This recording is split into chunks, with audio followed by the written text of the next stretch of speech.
women up, women up, women up, women up, women up.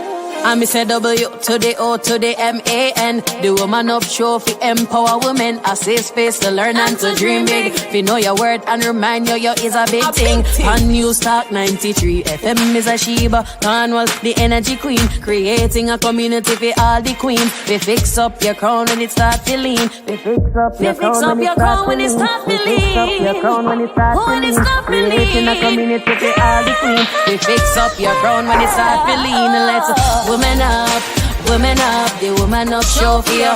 Women up, women up, women up, the woman up show for you. Women up, let's women up, as we full of strength. Women up, more confident. Woman be independent. You're right. Women up, women up.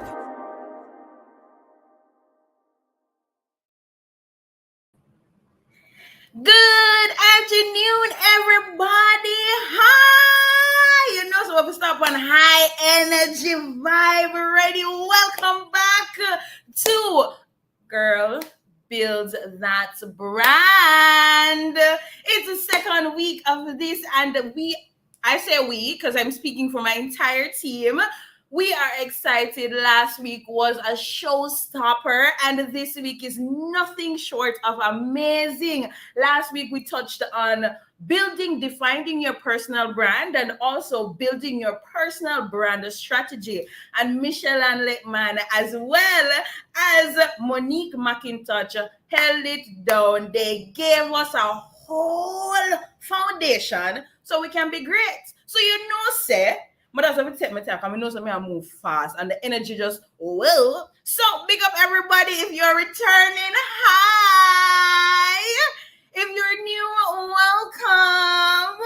Hi. Guys, I'm looking at everything that's happening on the screen. I'm just like, okay, all right, cool. Everybody I get the vibe. We love that. I appreciate that for sure.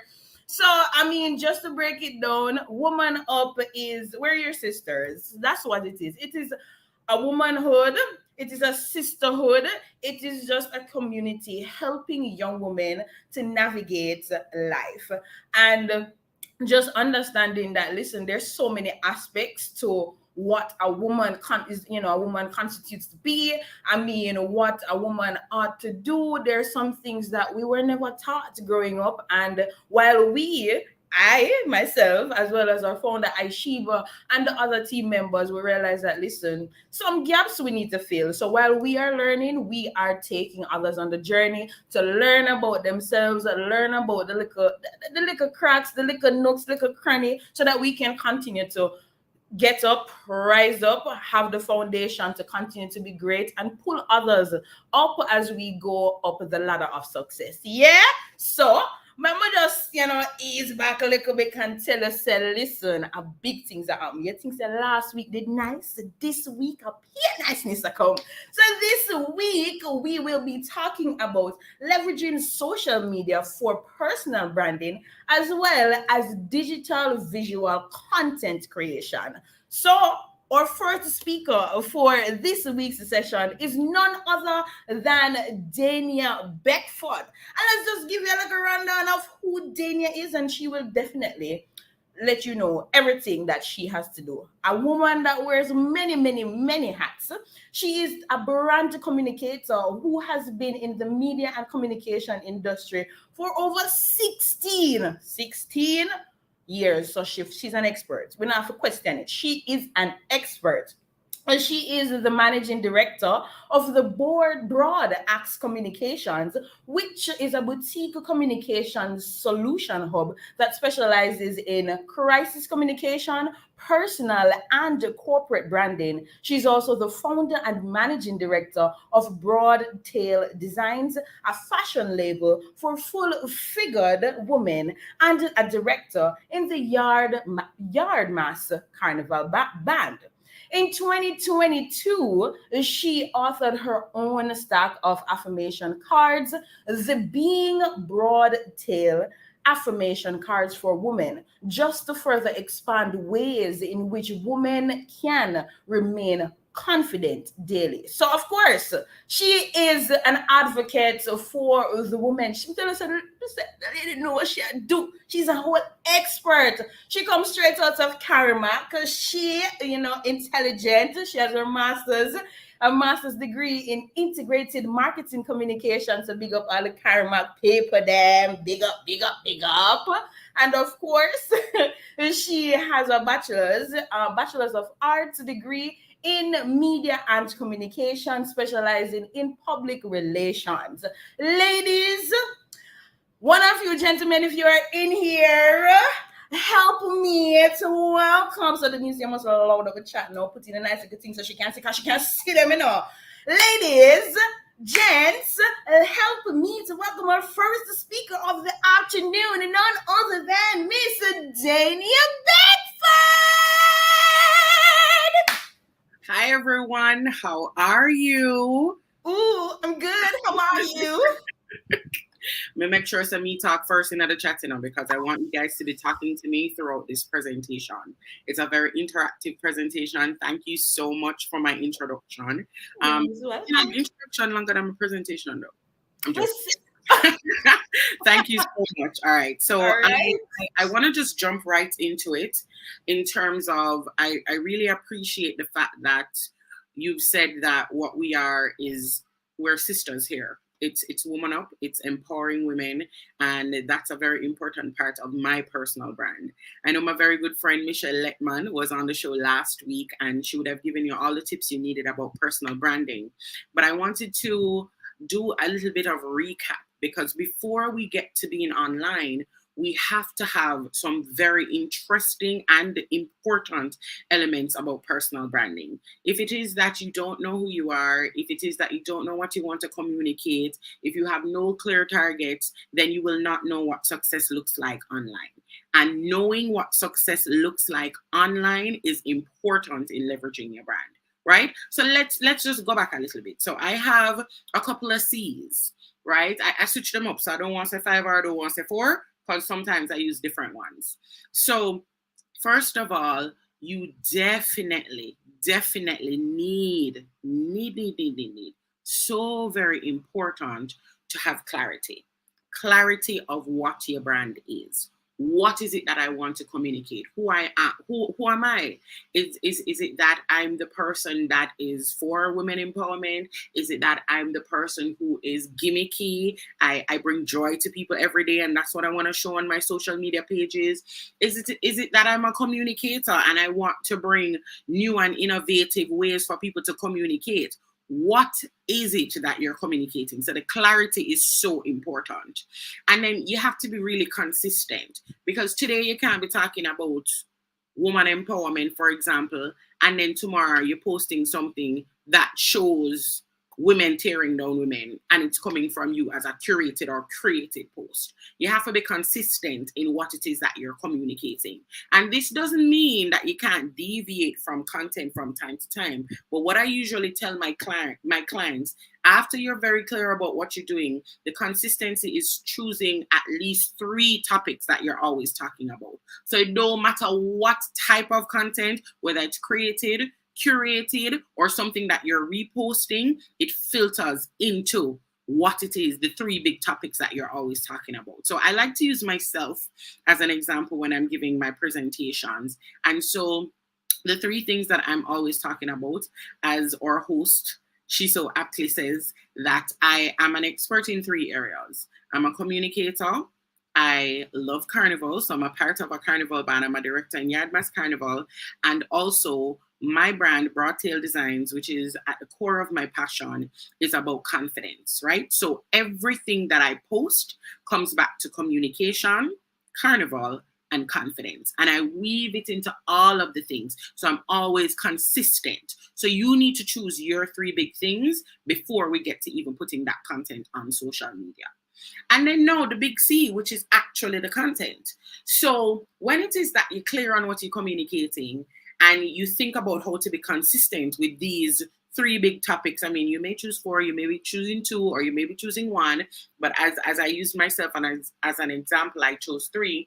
Now you need to filter this into content. Now, content is king, it is queen, it is princess, it is prince, it is royalty. Without that content, your page is going to be boring, it's going to be monotonous, it's not going to have people coming on to see what you're doing. So you need this content. So you're gonna figure out, okay, am I going to be 50% created content, 50% curated content, or am I gonna do 30-70? Am I doing 60-40? Am I only creating content, or am I just reposting?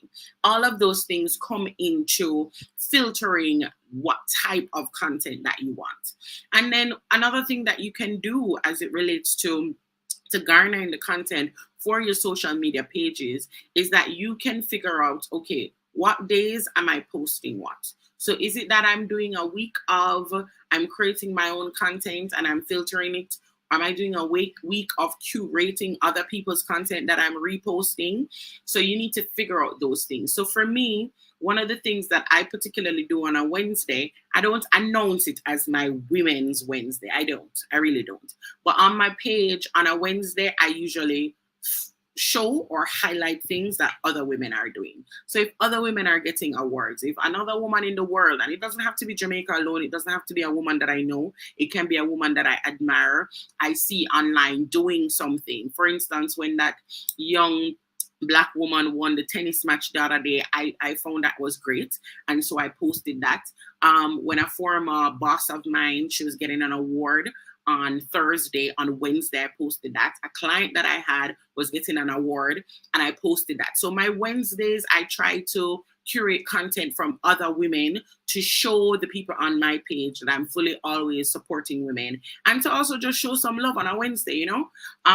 Also on my Broadtail page, Wednesday is also hump day. You know, it's the middle of the week, and it's how you get over the hump to get into the weekend. And because Broadtail at the very core of it means big bottom, I mean, I never think that I could have called the swimsuit big bottom swimsuit. So we came up with the word Broadtail.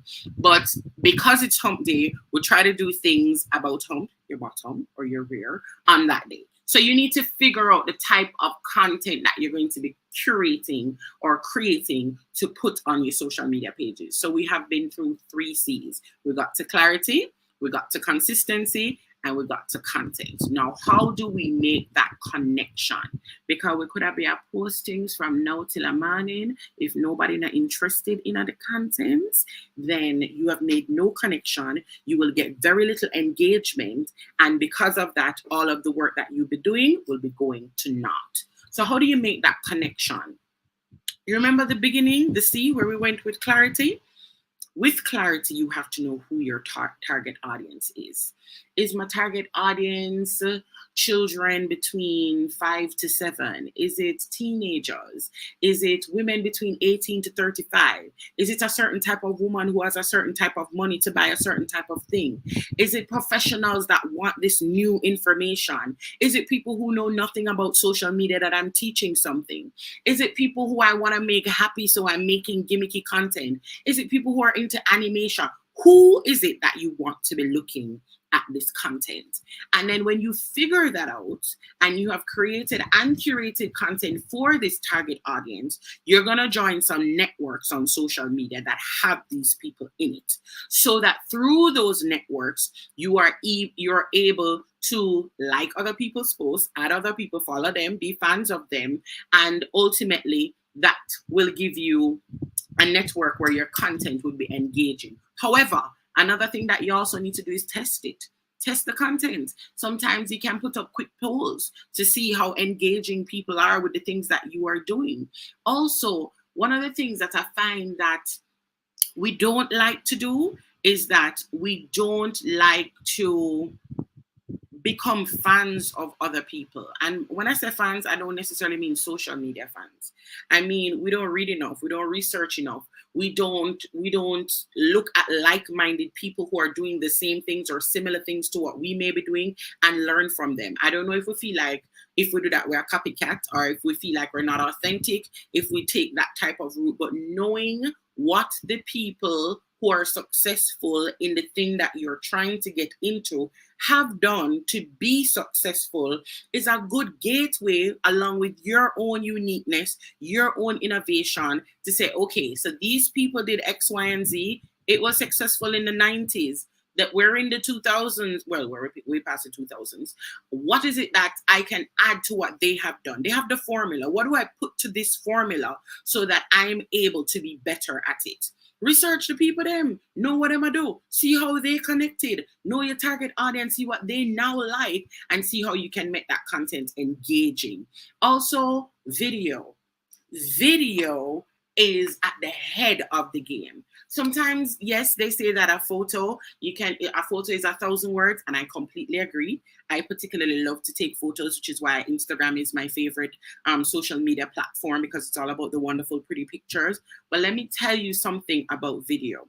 You can do so much with a video. A video tells you so much about a person and about where they are. And let me tell you why. It's almost like filmmaking in culture.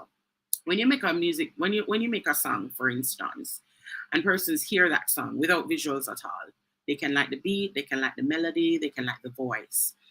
When it is you make a music video, or when you make a film, there are so many elements about a person and a culture that you can get from the visuals of movement. You can see geography, you can see topography, you can see different types of people, you see fashion, you see movement. We love movement. It gives so much stimuli to the eyes. And so when it is that you're curating this content to get connection, video is what is king. And I've had to learn that the hard way, by the way. And let me give you an example. So I'm in my 30s, right about 35 right now. I just celebrated my birthday on August 31st. And a couple of years ago, maybe 3 to 4 years ago, three, maybe 2, I wasn't on TikTok at all. I always think that TikTok, I feel the little pitney them, I feel the 13-year-old them to the 18-year-old them, maybe to 25. I'm not in that age group. What am I doing over there? Until my nephew said to me, Auntie, you have a very animated personality, and I think you should be on TikTok. So I said, yes, big up to the Virgo, Chantal, and thank you for my happy birthday. So I said I shouldn't be on TikTok. What may I do over there? So because all them do a dance, the song, and bare things. Anyways, because my nephew said I should be over there, I took his advice and decided that, you know what, let's get over to TikTok. And after all, I'm a communicator. Why shouldn't I be in the spaces where the Gen Z are communicating right now? So I went over there, and of course I started with one of those trending songs, and I did a dance to it, and the dance that everybody was doing, and it got traction. It got traction. People like when we dance because them not feel like a plus size woman can move the way I move. But upon creating my podcast, Being Broadtail, and big up to Harry J Studios and my director Tara Johnson for literally forcing me to do that in the pandemic, I got a whole different type of engagement. When it is I actually speak about confidence and what women, in my opinion, some of the tips that I've used and things that I've been through myself as a woman to continue to be my best confident self, is where I get most engagement on TikTok. This is the platform that everybody says only the 13 to 18, maybe to 25s are over there, and all they're doing is dancing and gimmicking. Not my experience at all. I've had views up to 152,000. Big up Pampote for that interview that I did with her. I have had shares that are multiple shares on profiles, and it is not dancing. It is not gimmicky. Nothing like that. It's actually of me talking. So I had to learn the hard way that TikTok is actually one of the spaces that is absolutely great and effective for my brand, Broadtail. So thank you, Kadria, for loving the podcast. So sometimes we have to take advice. Sometimes we have to be our own authentic self. Well, not sometimes with the authentic self, all the time with your authentic self. And sometimes you have to trust your own content and trust that it will be engaging. One of the things I say to my clients who they're not averse to social media, but they always think that when they put content on social media, it may make them too vulnerable. It may show too much about them. I say to them that, you know what, if it is that you're engaging in real life, as in If it is when you talk to people or when you're in the presence of people, they like what you're doing, what you're saying, what you look like, and how you make them feel, it's the same thing that will translate on social media. It's the absolutely same thing. Hi, Marcel. Thank you for loving my confidence. It's the same thing that will translate on social media. You should not have to put on a whole new character for social media. That's not what it's supposed to be about. And yes, it may work for some people, but it not going to work for very long. So when you're thinking about that connection, people know fake. Them see it. Them know when you're not tell the truth. Them know when you're not be yourself. Them know when you just a put on. Then I like it. And even if them watch it, them not gonna watch it for very long. And them a chat you. Let me tell you, them a chat you and I say you're fake, and I say then I like it. When it is that you are authentic, when it is that you're doing what you do from a real passionate place and you are actually engaging in real life, it translates to social media if you put your content there. And that's how you start making connection. That's how you start making connection. And finally, in our preparation of putting this content on social media, confidence. It is not easy to put yourself out there. It is not easy because it is double dots. And I feel like sometimes when people put out foolishness or when they put out things that may incriminate them in a negative way, that them forget say it's www. It is the World Wide Web. Allied, the whole world, every country, everywhere, every person that can access the internet. And something very interesting that I always put in my presentations is that you have about 7 billion people in the world. Yeah. And you have about 3.1 who own a toothbrush, and you have about 5 billion who have a communication device, which means that we have more people on the internet than the people them who have clean mouths. Okay, which means that when it is that you have decided that you're going to put content on social media or any digital platform, you have to think about the possible reach of it, and that takes a level of confidence. Now, for you digital natives who want to grow up with the communication devices and the tablets and all of these things, it may be easy to you because you've always known it. It's always been around. It's a way of life. It's how you communicate. It's how globalization has become popular. It's how the world has become smaller because of the internet, because of digital connections. However, it still takes a level of confidence to be able to put out this content. And one of the things that I always say in my do's and don'ts of putting content out there is that if you look on the picture or the video too much, if something in your belly tell you say you have to post it, if you find too much fault with it, if you have to filter it down too much, don't post it. It means that you have a problem with it. And if you have a problem with it, most likely the rest of us will have a problem with it. There's something about it that you don't like. That's something about it that you think does not represent you well. And if you're not confident that this is the thing that should go out about you, and if you don't have a communication specialist that will guide you, if you're having that type of confidence issue, don't bother. Get the help that you need or post something else. Yeah? So we have gotten through, or what I call the preparation phase of putting this content out on social media. We're clear about who we are, what our goals are, what it is that success looks like for us on social media. We're consistent in the type of content that we want to put out there. We've chosen 1, 2, or 3 things. Not get it too confusing with the multiple things of the big topics that you will filter all your content under. We have this content that we've created or curated, and we are ready to make that connection through different avenues, being authentic, using polls, getting into networks, following people that are of the same like-mindedness or things that we're doing. And we have mustered up all of this content, and we're now ready to go on social media. All right. You ready? You coming with me? Coming with me on social media now? All right, let's go. All right. So it doesn't matter if you are an entrepreneur, an architect, a designer, a blogger, a lawyer, whatever. Personal branding is important. It is what we put out there in the world, how we put it out, the type of connections that we want to make, how long we want to make them for, right? Now, what is important is the how of it all. What happens on social media, whether it is you want to work for somebody or you're an entrepreneur, is that whatever you put out on social media now becomes your social resume. As a matter of fact, I have been on a couple of interview panels where the resumes are solid. The physical resumes that we're sending for the job and the description, solid. The persons have everything that they put out on that job description that they would want in a person. However, after they've read it, put it in that pile of shortlisted persons. Do you know where they go? They put your name in the www dots and they Google you. And let me tell you something. I have been in situations where, as I said, the physical resume, absolutely solid.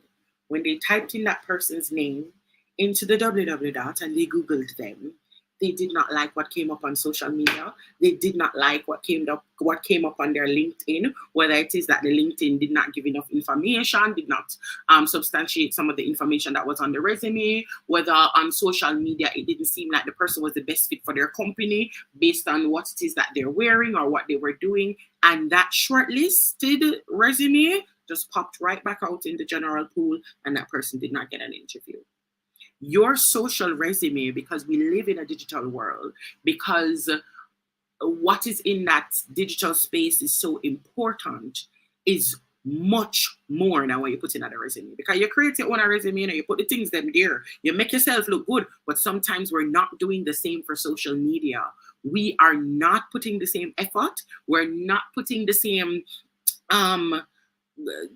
information and clarity of being on social media. And so that is where the employers are looking. That is where the partners are looking. That's where the sponsors are looking. They are looking to see if what you put out on social media, the type of person that you are, is aligned to their company, aligned to their goals. And if it is that, they should align themselves to you, right? So think about that for sure. And so what I want right now is for everybody to Google themselves. Now, give you 1 minute. Google yourself. Put your name into Google.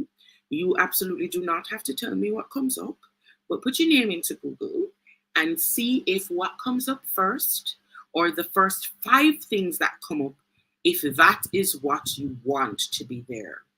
For most of us who have a LinkedIn profile, because of the algorithms of LinkedIn, that is most likely the first thing that is going to come up. Followed by your social media pages, of course, if you're not forever in the media and journalists are following you all over the place and you have 10,000 articles, the next thing that will come up is your social media profiles. Hi, Shane. You said that it not look terrible. All right, good. It's good that it does not look terrible. But the first 5 things, the first page of what comes up about you should be the most important things that you want to come up about you. Yeah? And so for the people who are still in the job seeking world, right? Yes, Tiana, you're so right. Turn on Google Alerts so you're aware of who are the other entities or persons that are speaking about you. That's very important.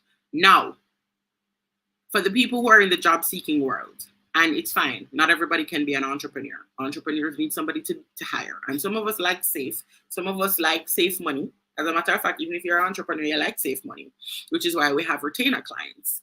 If it is that you're in that field, if it is that's where you are in life right now, get those LinkedIn profiles up to date. Sometimes we forget that is a social media avenue because it is the professional platform. We don't update it enough. I suffer from this as well. I have to keep on telling myself, update your LinkedIn profile. All of the things that you're accomplishing, all of the things that you're doing, the new spaces that you're in, update it. Because as I said to you, because of the algorithms of LinkedIn, it is most likely the first thing that will come up about you when you Google yourself if you have a LinkedIn account. Yeah. For your social media pages now. Someone on a social media page, chaka bad. On Facebook, your name, the up gal. On Instagram, your name, your right name. On Twitter, your name, the uptown girl. We don't know who you are. It is all not aligned. Now, again, If it is that you're using your social media profile in the professional realm, if it is that you want a certain type of attraction from what you post, then you ought actually to get your social media profiles aligned. The content that you put there is like your resume. You see that thing that your bio, that thing, short, that you put right there, that's the thing that gets you into networks. That's the thing that when people click on your profile, see your name and read that, that is how they make quick decisions about whether or not they want to go further in the profile. Yeah? So please get that information very aligned to what you want it to be. When people look at it, they're supposed to know what it is that you're about, who you are, very quickly, and make a quick decision without going through your 10,000 photos that are there. Right? Oh, Shane, you're saying that I'm so right. Oh gosh. Yeah, man. You have 3 names on social media, Shane? You have 3 names? Let's deal with that very quickly. Let's get them aligned. All right. Now, also, what is very important at the first glance is, if it is, again, for the professional realm, if you're using social media and multiple platforms, and I will also get to the fact that you don't have to be on multiple platforms. It depends on that clarity of what you want to, what you're posting and who you're posting to. So for instance, for my Broadtail brand, because of the type of women that I am targeting, I am on Facebook, because some older women have quite the expendable money to buy the swimsuits and the cover-ups and the carnival costumes. And so they're within my target pool. But also the women that I target want to look good. They want to be even more confident that they are. And so those women are on Instagram. And so we're on Instagram as well. I merge both my personal and Broadtail on my TikTok, and I'm not on Twitter at all for Broadtail, because Twitter is a lot about conversations, and we made a decision as the Broadtail team that we want not to have full-on conversations on Twitter, but we're using photos to tell our stories. We're using videos to tell our stories. And we do that very well on Instagram and TikTok. So we don't use Twitter. So it's also making a decision about your personal brand or your business and where fits best for you as that brand. So you don't have to be on everything. And based on your brand, you may need to be on everything. So that goes back to the clarity and the goals and knowing what success looks like for your personal brand or business brand on social media. So you have to make those decisions. If it is that you're on everything, then try to have some consistency with the photos. And of course, you can align all of your profiles so that when you post to one, you post to all, no problem. But for some things, not all the target market is the same. And so, for instance, when I post something on TikTok, I may not use the same caption that if I post that very same video or photo on Instagram, because the people on my TikTok are different from the people on my Instagram. There are overlaps, of course, but you have to be so in tuned with what your goal is and who your target is, who you're marketing yourself or your products to, so that you know what to say to grab their attention, even if you're posting the same content. So that is the alignment that you need across platforms if you're going to use that. Also, what I call human perimeter branding. So when it is that you have a physical space, oh, thank you, Aliyah. I'm grateful that you are here. When you have a physical space, so if you have a store, if you have a restaurant, if you have a brick and mortar business, usually you have perimeter branding. So you have your signage at the top of the building or at the side of the building. You may have arrows leading down to say coming up is X and Y restaurant or X and Y place. On social media, you can do that as well. So for my podcast, behind me is always my Being Broadtail sign. If I'm not doing my podcast, around my neck is my Broadtail logo.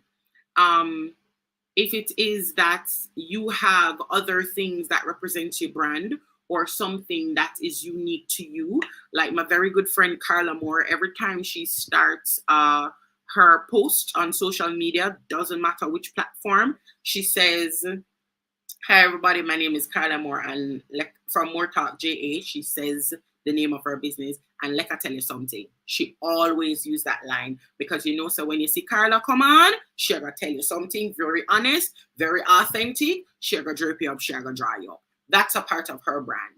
And even though perimeter in the traditional sense speaks to something that is physically and around you, on social media, you can actually make your social perimeters. So when you come on, when you post, when you're in your clothes, what it is that truly defines what your brand is and communicates it sometimes even without you saying it.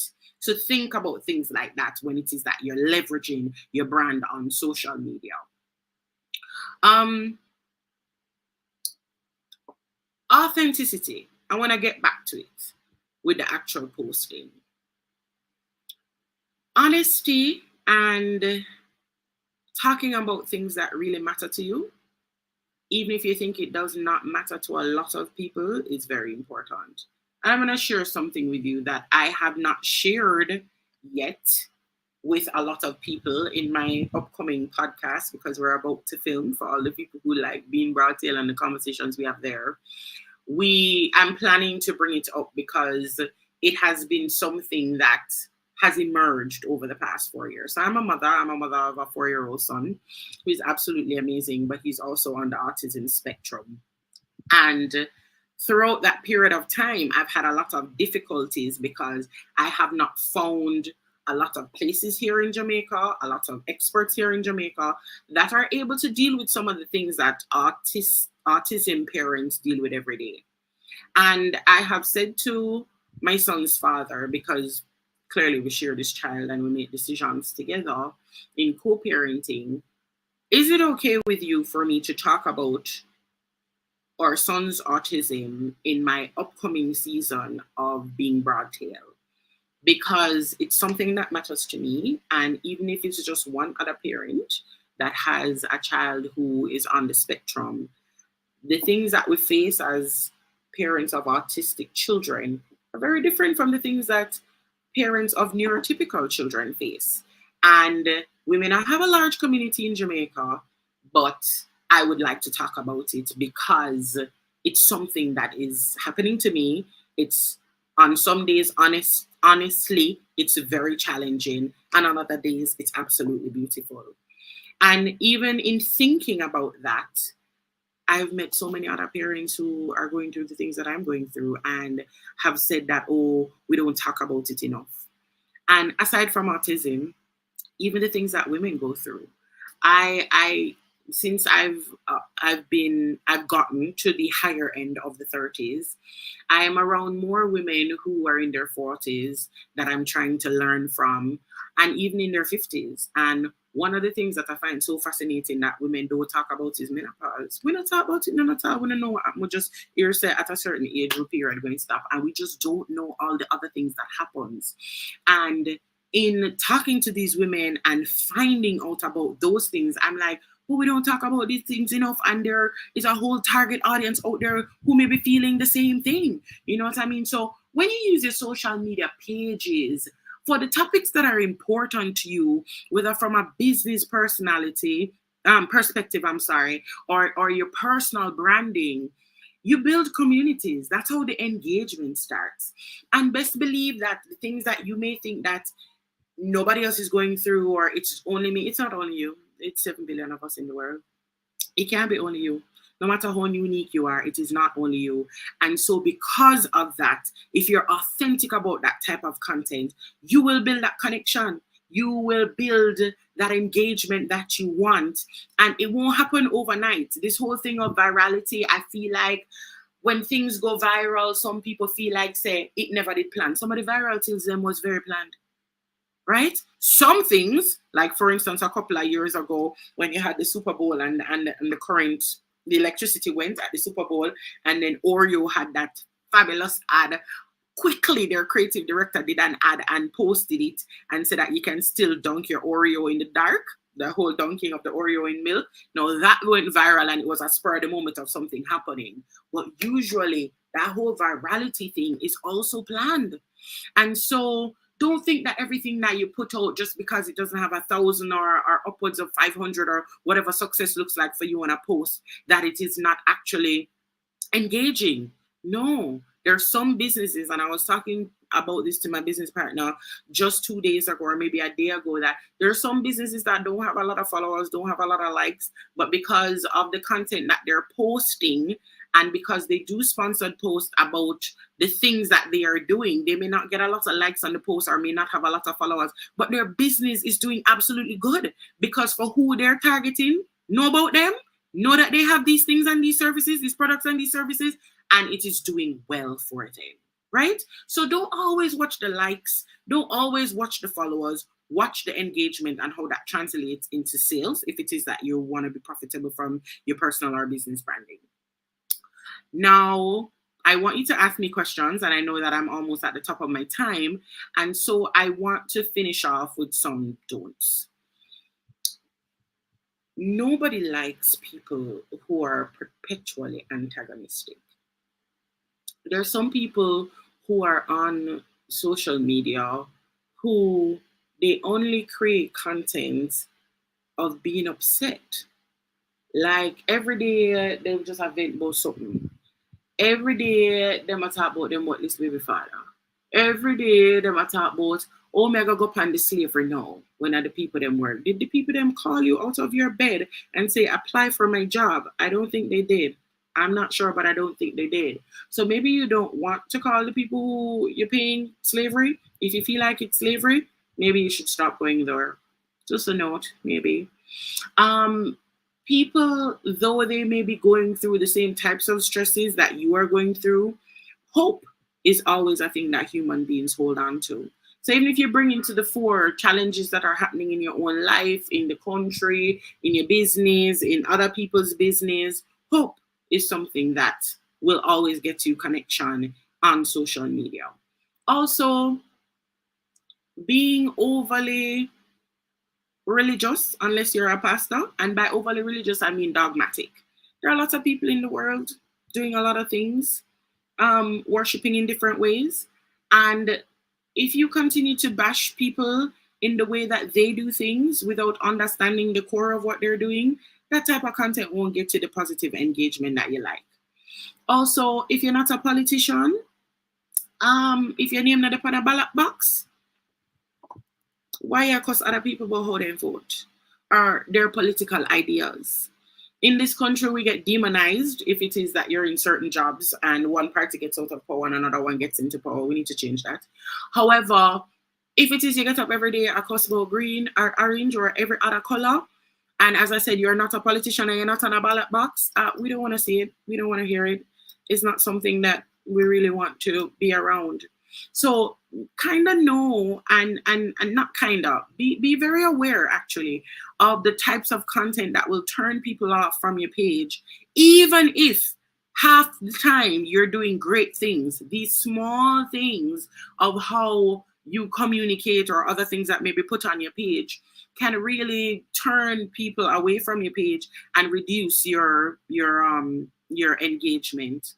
And finally, the people them who are post all of the dead body them in the casket and all of the accident them happen on the road and the people held them a roll and people body crush up. Can you just stop doing that, please? When it is that you see an accident on the road, give people the dignity that you would want for your own family member to not look like chopped up food or mince onto the road. Stop posting those things. Stop it. We don't want to see it. And why you feel like we want to see your uncle or your auntie when them in the casket or got them in the ground. We understand that you're grieving. I know it may be rough, it may be hard. There are different steps in grieving. And I know some of you are digital natives where you feel like the only friends or fans or followers that you have are on social media. But I'm also here to tell you that the friends and fans and followers that you have on social media are not your real friends. You hear them not really following you about physically. And so you don't really have to show them and tell them everything. Some of the things them you can tell your friend. Your real friend, the one that's right beside you. Okay? Please. We all don't need to see it.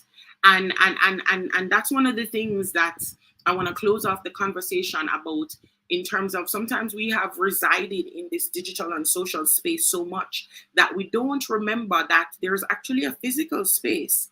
And similar to how we communicate in the physical space and it snowballs and may make your content or what you're saying to somebody in the physical space be engaging and reach a fireplace, is the same. Social media is just a tool, and it is one tool.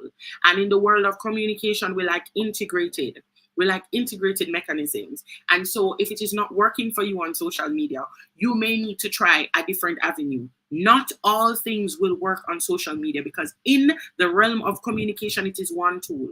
You also have experiential, where people actually want to do things like what we're doing right now. Even though we're using a virtual platform, you are experiencing me and the knowledge that I'm giving to you, and you're sharing with me, and I'm learning based on when you put in the chat what you like about what I said and what you probably never liked about what I said.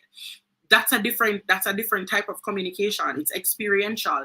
And sometimes when you go into supermarket, you may see branding that is physically there and not just an ad on social media.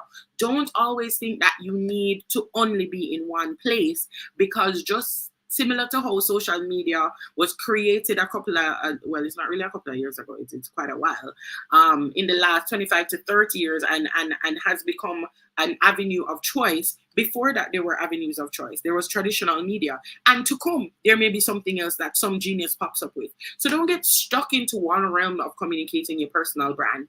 But while we're in this digital realm of communication and of social media, try your very best to keep learning.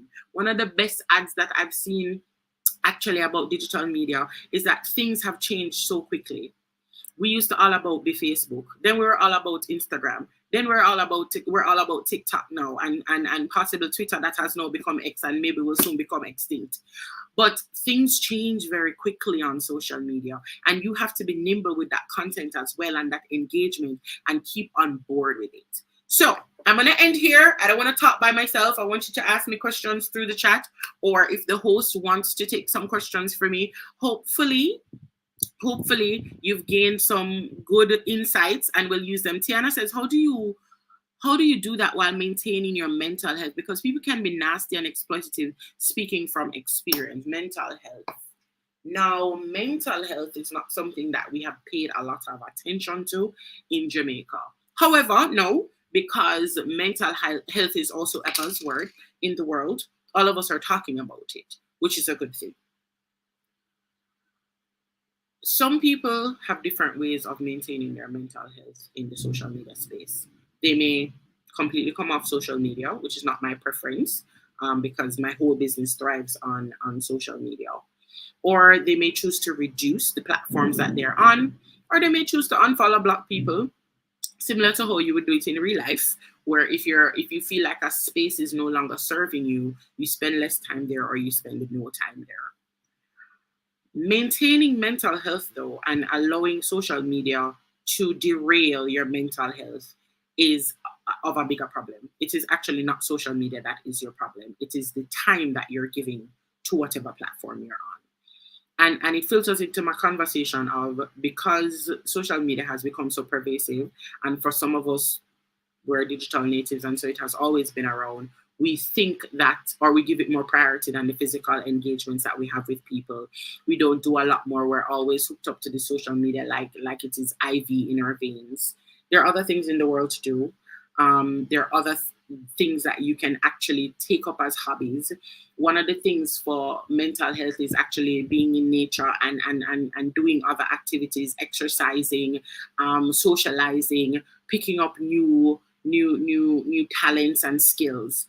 One of the reasons why we have people who suffer from social media being an element that derails their mental health is because we spend too much time there.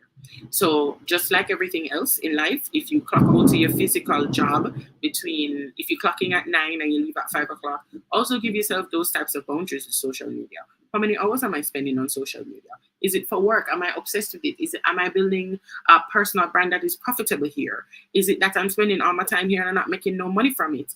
What it is, the clarity of it all, that very first C that we spoke about, will help you to find your way in terms of what is enough of social media and not allowing it to get too much into your mental health.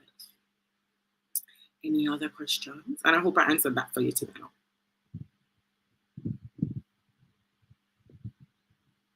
Any other questions?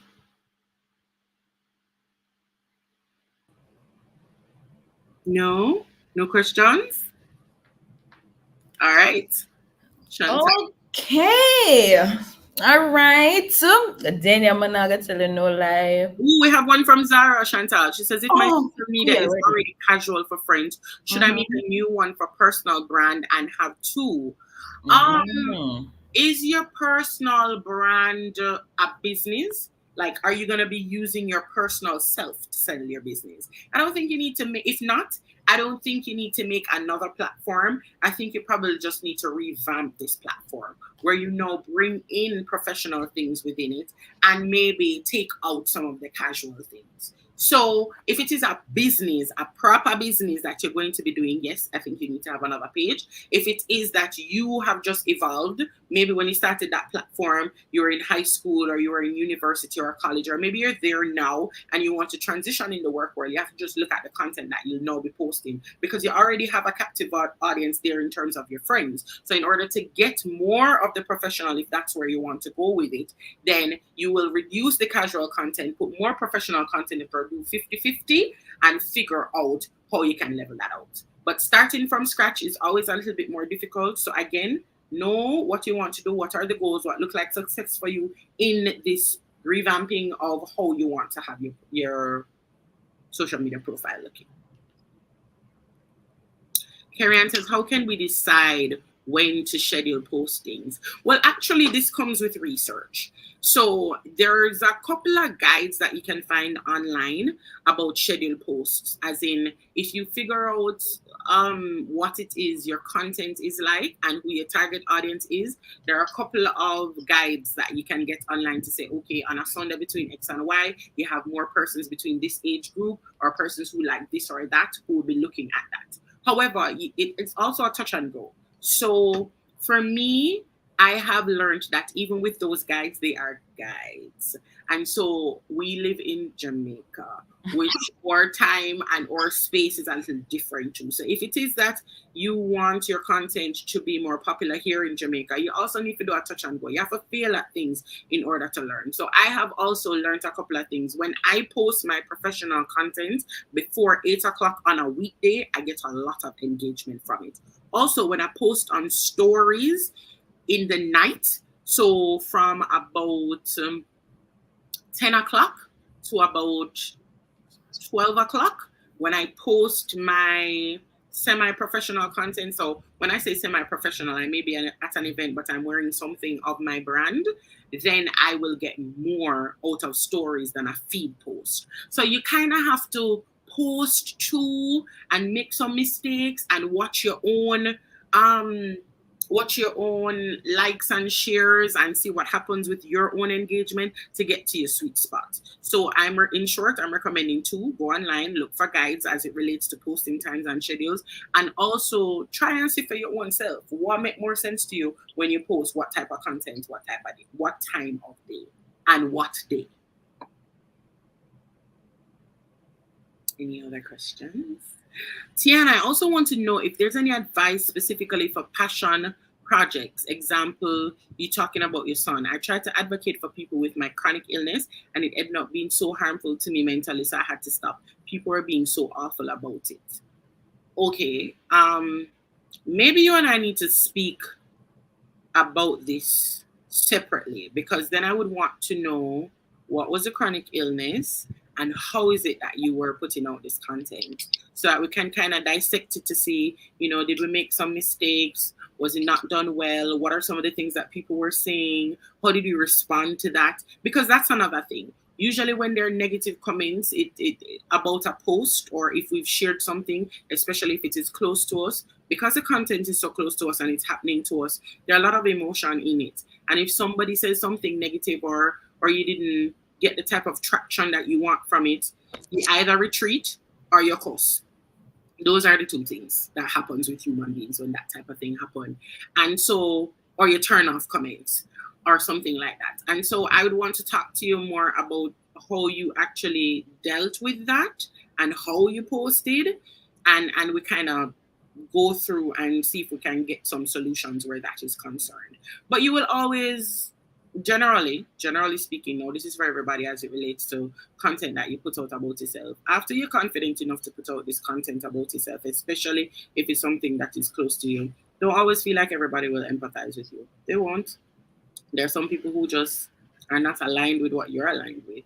And maybe you have the wrong network on your page or platform when it is that you want to talk about those things. Maybe the platform that you use does not have the type of people with the emotional intelligence of what you were talking about. And so, as I said, for most of my content that is close to my heart, I get more traction from it on TikTok than I would get on Facebook or that I would get on Instagram. The Instagram people, them just like me in a swimsuit. And them like when we do my communication things over there. The TikTok people will more be aligned to the things that have affected me and how I remain confident. You know, so it's about platform, it's about how we put it out. It's about collaboration. That's one thing that I didn't mention in my presentation. I'm so sorry. It's one of my C's. Collaboration is always a good sweet spot for me in terms of getting traction for content. So people who are like-minded, doing posts together, having them talk about the same thing that you're talking about, especially if they have an audience that is larger than yours or one that is in a different place, so international or regional, or people that you want to get to, but you don't have them in your own network. So think about collaborations with other people who may be going through that same chronic illness and who may help you to bring your word a little bit further. Sometimes we need help, you know. Well, that was a notebook full. I'm not gonna lie to you, I'm carry my instruments, I'm carry my book, I'm carry my pen, you know, and the thing I like about these sessions, and I said it last week, is that it allows us to kind of take a deep dive into, you know, what it is that we're doing, assessing ourselves and seeing how what we have been doing and how we can move forward. And for that, I am truly grateful, Dania. I mean, having so much interaction in the comment section, it means that you reach the people. You come for play your part, and the impact is huge. So I just want to say thank you so very much on behalf of the Woman Up team. Your knowledge has been profound, and I know I'm gonna take it, and they will take it, and we're just gonna be great together. I do hope that we can reach out to you with anything. I mean, you see them. You said collaboration. You put it out there. Collaboration. Of course. No problem. We're sisters, right? And I believe I'm a big sister. I'm sure I'm older than most of you in here. Yeah. So I'm a big sister. So just to let you know, on Instagram, I'm the publicist. Yes. And on TikTok, I'm Dania Broadtail. On IG, I'm official. And for the brand, the Broadtail, it's official Broadtail. You hear that under there? Yeah. Listen, my ear is over here, so too. So let me just go over again. My personal profile is The Publicist. Feel free to reach out to me. You can DM me. For Broadtail, it's official Broadtail, and on TikTok, we're Dania Broadtail. So any one of them, you can DM me. Please follow. Please like. Please comment. Look out for the podcast coming up. It's been Broadtail on YouTube. Subscribe. We have some great content coming out. And just thank you so much for having me. I know Kimoy, who you're having up next. She's so great with her content. Her design them just clean, right? So I'm endorsing her, and she's a beautiful girl. I'm so sorry that I cannot stay online for the presentation though, because I have another engagement. So I really hope you guys get a lot of information from Kimoy. Kimoy, I'm happy to see you doing this because your content is just absolutely great. Thank you so much to the Woman Up team, please. Thank you. You're most welcome. Thank you for being here. Yay! May I clap for everybody? You understand? All right. Thank you so very much, Dania. Guys, I don't know if you don't understand. So this knowledge is and everywhere you can get it. So I have a big up Woman Up for doing this. So I'm not spend no more time. I run off my mouth. We are moving right into the second speaker for today. She is none other than Kimoy Johnson. And I say, Kimoy Johnson, I say, all right, I have to get used to this. I don't call her as such. I call her Vice, and y'all will know if you're not going to look for Vice, you know, we know who me attack and wash it up too. So, just to give you a rundown on Kimoy, she is a vivacious and refreshing creative force, the epitome of creativity and diversity. She's a self-taught graphic designer, and you shall see why it is awesome that she's self-taught. She do this herself. She sit down and she understand the material. And she say, yeah, I'm gonna put my creativity, I'm gonna spin to it. So she's a graphic designer with 8 years of immersive experience in the vibrant creative scape of Jamaica. Her journey includes, hold a minute, guys. Hold a minute, guys. Her journey has been very colorful with collaborations with the prestigious brands such as Sumfest, Campari, Jamaican Rum Festival, and a wide array of other brands that reflect Jamaica's or the island's rich culture and diversity. So, ladies, gents, let me welcome Mr. Kimoya Johnson. There's no audience to clap me. That's what we have to do it for them. You understand? Yes, thank you. Hi everyone. Thank you for that introduction, Chantel. I loved it. So happy to be here with you guys. And Dania, thanks so much. That means so much to me. I was over here smiling. I was just like, oh my God.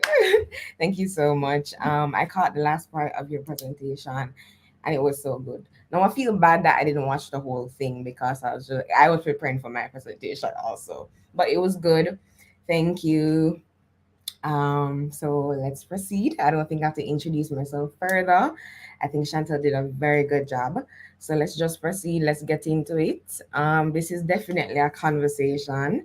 So as the comments come, if you have any questions, if you have anything to ask me, if I'm going too fast, please tell me to stop, draw breaks to stop, and I can tell me, and I'll stop. I'll answer your questions, and then we'll proceed and go forward.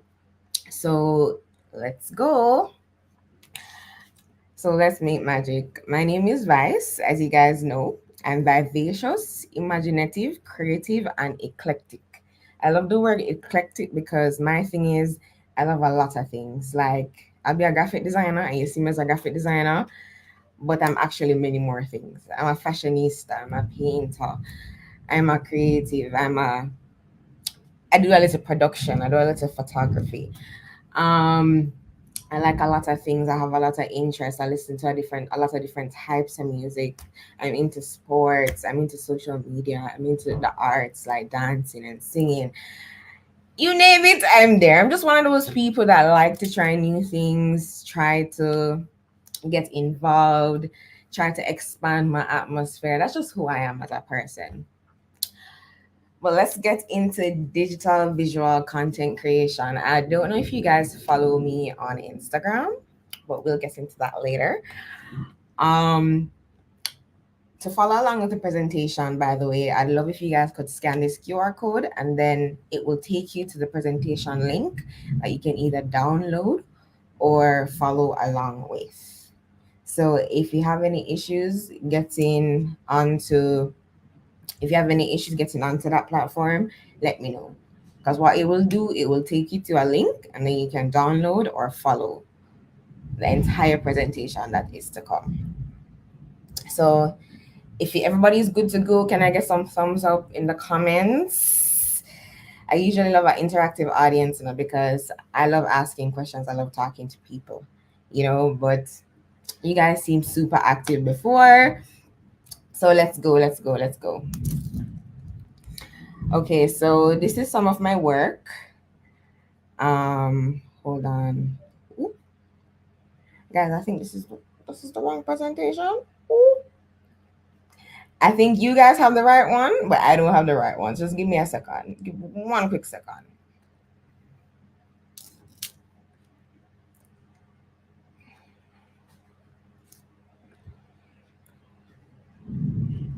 Give me a second. We didn't update the link, guys.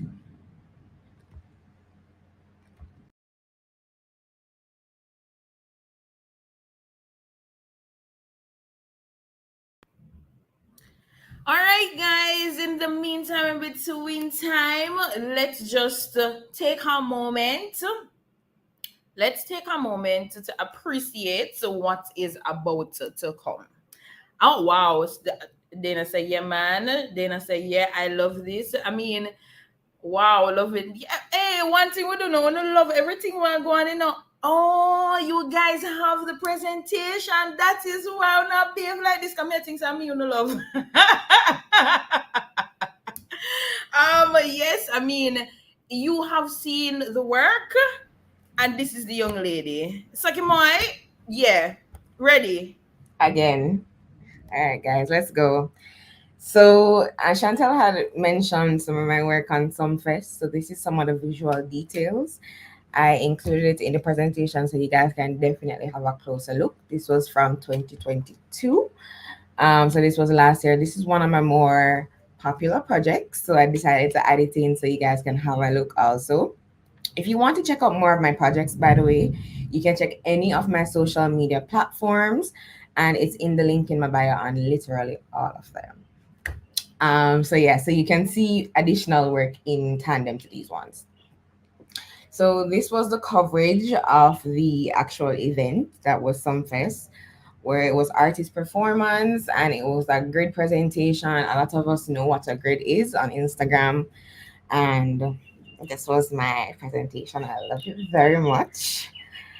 And this is some work that I did with Sleek late last year. I love this project. I think it was so fun. It was so creative. It was so clean. It was so beautiful. I loved it so much. And fun fact about me, not a lot of graphic designers like editorial pieces, but I love editorial pieces. I don't know what it is about it. Maybe it's because I like to read also. I like editorial pieces. I don't know. And yes, guys, thank you, thank you, thank you, thank you, thank you. I'm so glad you guys love it. It means a lot to me. This is more, and this is one of my more fun projects that I did this year with Soca Forever.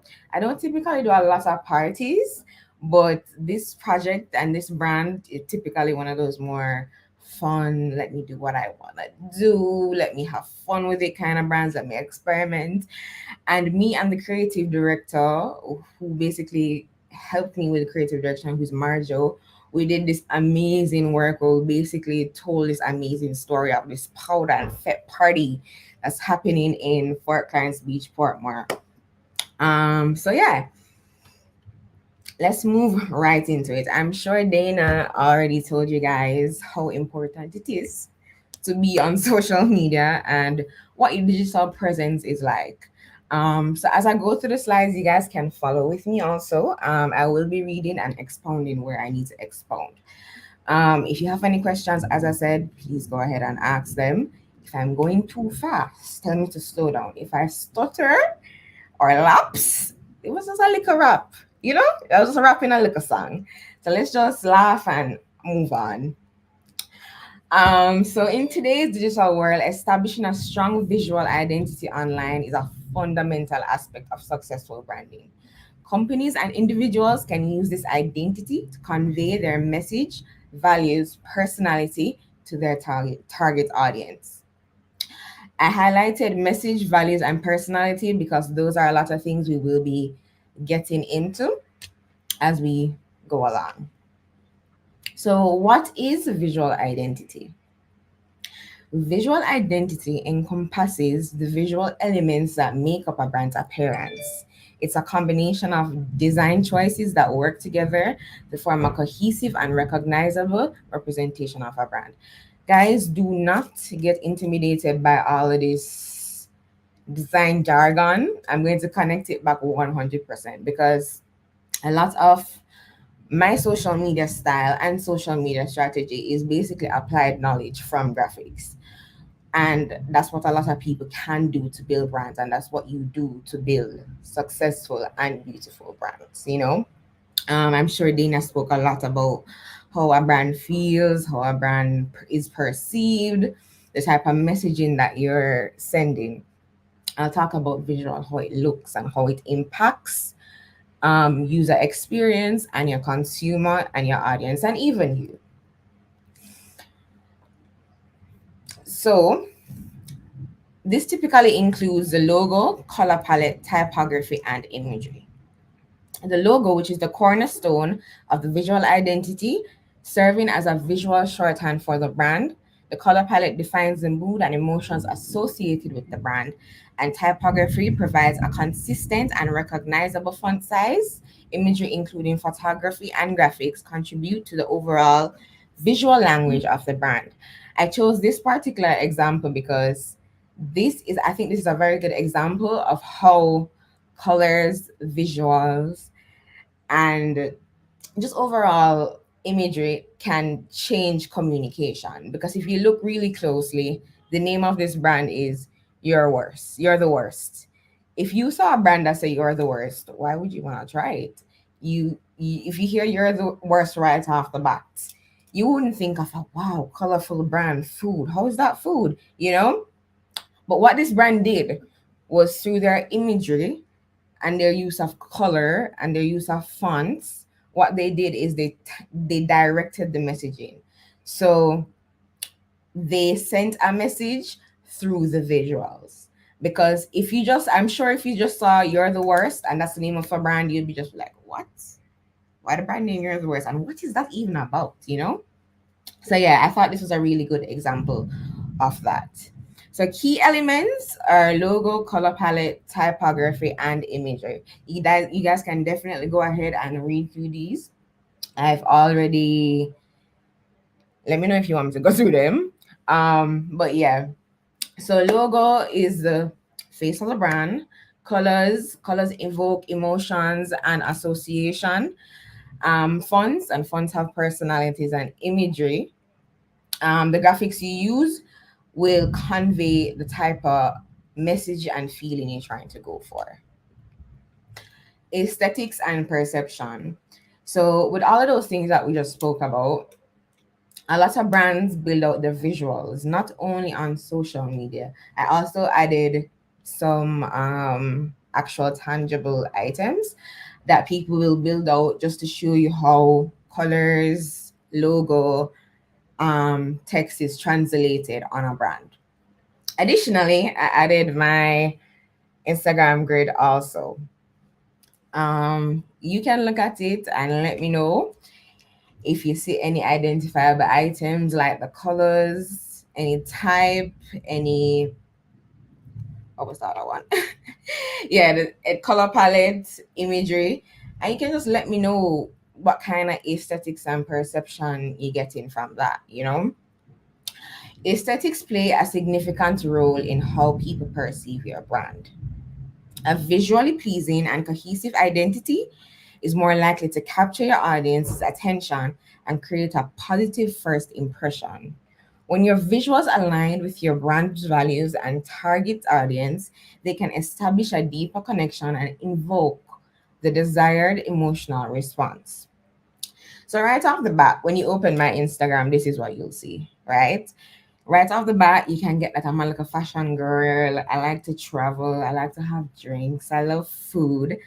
Thank you, thank you, thank you, thank you. I love food. So right off the bat, I love to see nice things. I'm fun. Right off the bat, you have multiple interests that can pull people in. And the colors are vibrant, they're inviting. You want to see, what's happening there? It's a hot girl, it's a dolly. Let's look, you know? So when you're starting to think about your brand, you have to start asking yourself, how do you want to be perceived? What kind of interest you want to show? What kind of values you have? What kind of personality are you giving us? You know? So right here we have two examples outside of mine that I think are really good, that has really good brand visual identities. And I use one that's a graphic designer and one that isn't, just to show you how you can connect it back, basically. So Abby is a graphic designer, and she posts content about graphic design and also herself. If you look in her grid, you'll see where she maintains the same type of colors, the same fonts, and the same design style, and the same type of imagery. So if you look at even her pictures, where she's storing up the confetti, or she's taking a selfie, or she's just smiling and looking. All of those are super inviting. When you go on her page, you're just like, oh my God, who is this sweet girl? I want to know more about her. What is she talking about? You know? And then when you go further and you dive deeper into her content now, she has all of this beautiful array of information about graphic design. And even if you look at her outfit, even her outfit matches back to her graphic design. Like if you look really closely, you'll see the lime green on her pants and the lime green in her color palettes on her artworks. So someone who is not a graphic designer now, who I think is an excellent content creator, I definitely feel represented by her because she's so stylish, she's so fun. I think she's super eclectic also. I think she has like a range of interests and things that she does. And I think she's so good at it. You can tell when people spend time on things, you know, because her photo editing skills, and these are things that she speaks about having to learn herself during COVID, when she had a team. And for you to sit down and learn these things by yourself, and you like, it's something you want to do, you know. I think she's so good at it. But something important to note, when you're defining yourself and defining your brand, and you're seeking inspiration for these things, ensure that you feel represented. Ensure you know who you want to be, who you want to speak to, and the type of messaging you're trying to send, you know? And yeah, someone is asking me a question. So having a recurring color palette like on Abby's page, do you think after a while it becomes monotonous? That's what rebrands are for, you know? And you'll know when it's stale. The thing with Abby's, it's unique because it's a graphic design platform. It's more of a business or a product. And you treat your business or product the same way. You see, if you use a one color palette and to define your brand, that's just what your brand is going to look like. Your task now is, how am I going to keep my content engaging while maintaining this color palette? Because really and truly, you know, it's just a color palette. It's a base. It's not really anything. So you can create anything you can think of with this color palette. Once it's within this color palette, it will still look like your brand, right? If you look at Sumfest, you'll see that there's 4 colors that I use specifically throughout the entire thing. And like you realize that it's not only imagery I was treating text, I was treating information, everything. But if you look really closely, you realize that everything kind of does connect back, whether it's with the tree stripes or the colors or the texture or the type of imagery, with the 80s imagery, the old throwback imagery, it will connect back, you know? And you see, if you think it will get monotonous, there's no problem in changing. Brands evolve. And if an evolving brand is actually a good brand. Because you see, if your brand is just stagnant, it doesn't really change, your look doesn't improve, nothing really changed, your audience will get bored.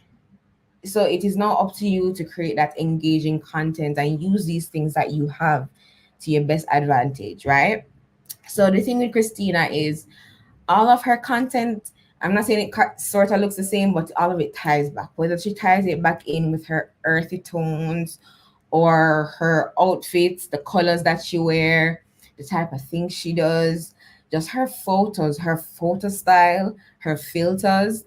That is something I do also. Like I use one particular filter for all of my photos, just so they can have a particular look.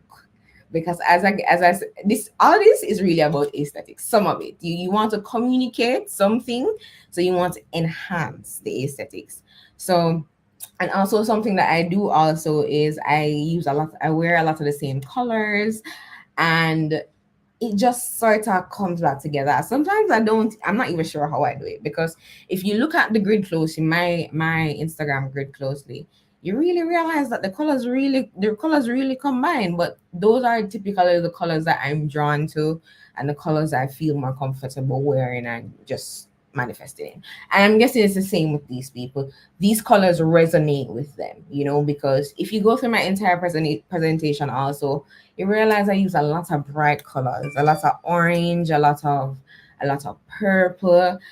It's just super vibrant. I feel like that conveys my personality to the best of my ability. Like, I could not be the type of person to come here with a white slide and show you guys. I'm sorry, I'm not. I'm going to come here and show you guys something you've probably never seen before, because that's just what was in my brain. And sometimes it seems like madness, but then it's just, you know. But yeah. So the next thing I like to talk about is consistency.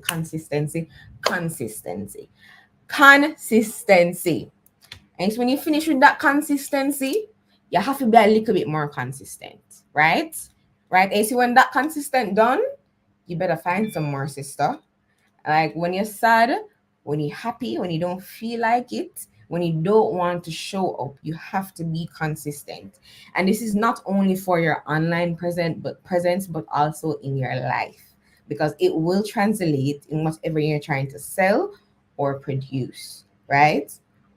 So you see, if you're not consistent with yourself, you can't put out consistent work for people to see. If you're not consistent with your brand, you're trying to get some sales. If you're not posting on your page, you're not going to get any sales. You're not going to get any interaction.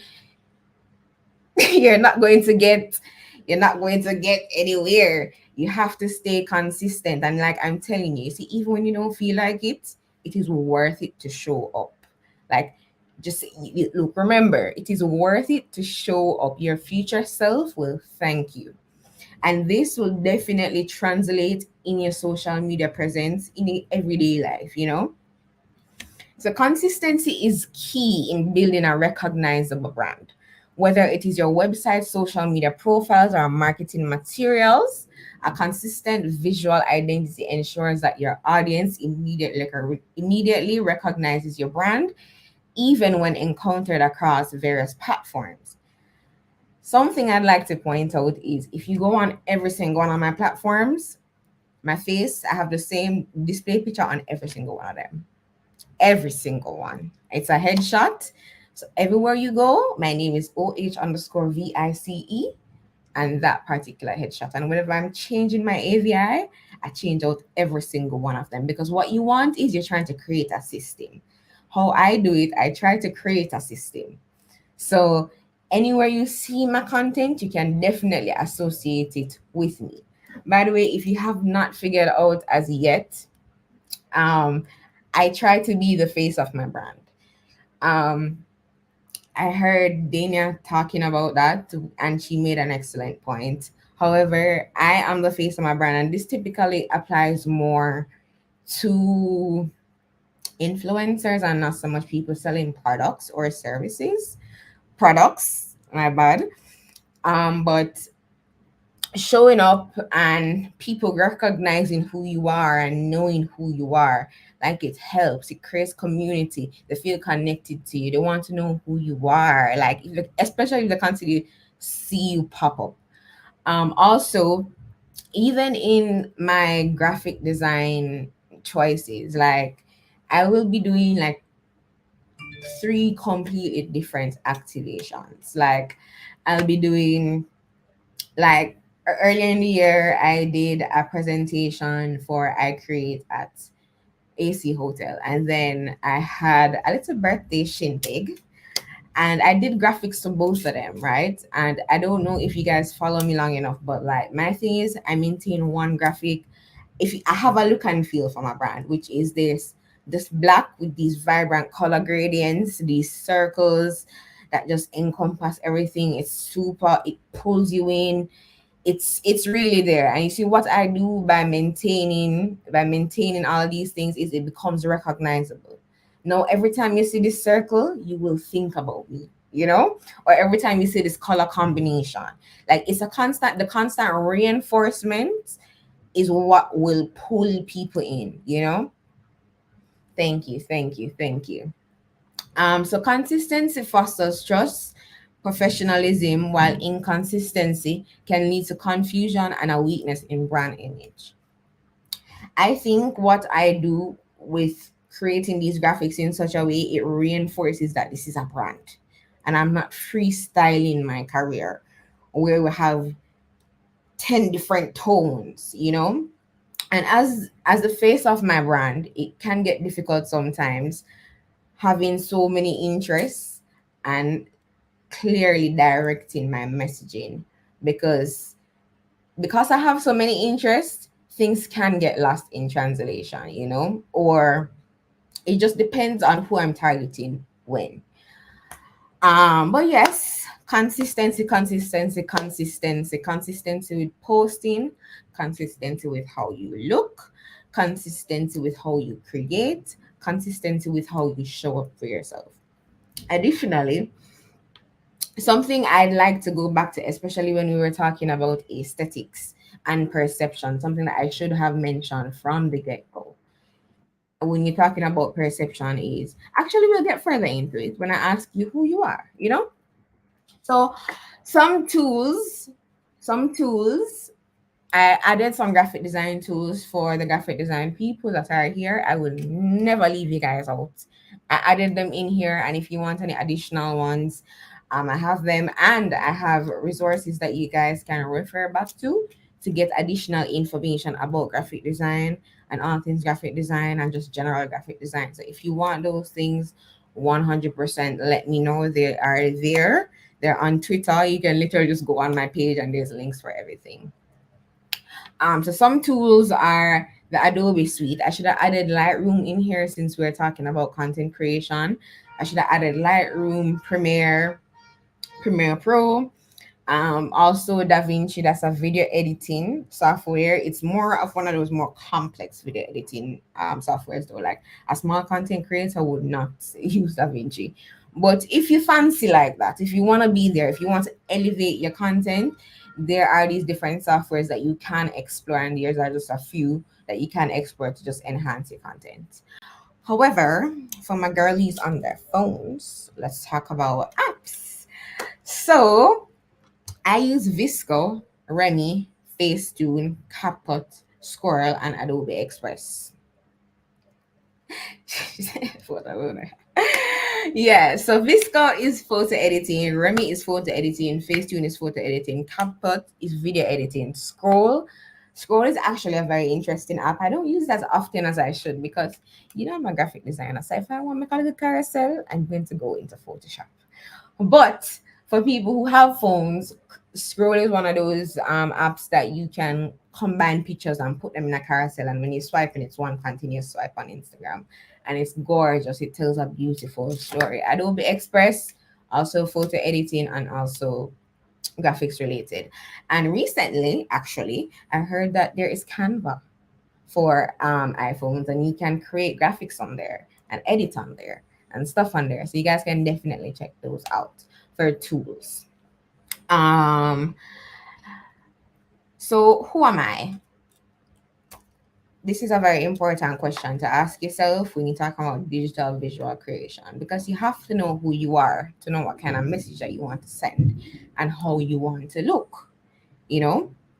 And I am Kimoy Johnson Vice, graphic designer. I am artistic, I am creative, I am passionate, I am loving, I'm kind. Those are the things that those are some of my core values, you know?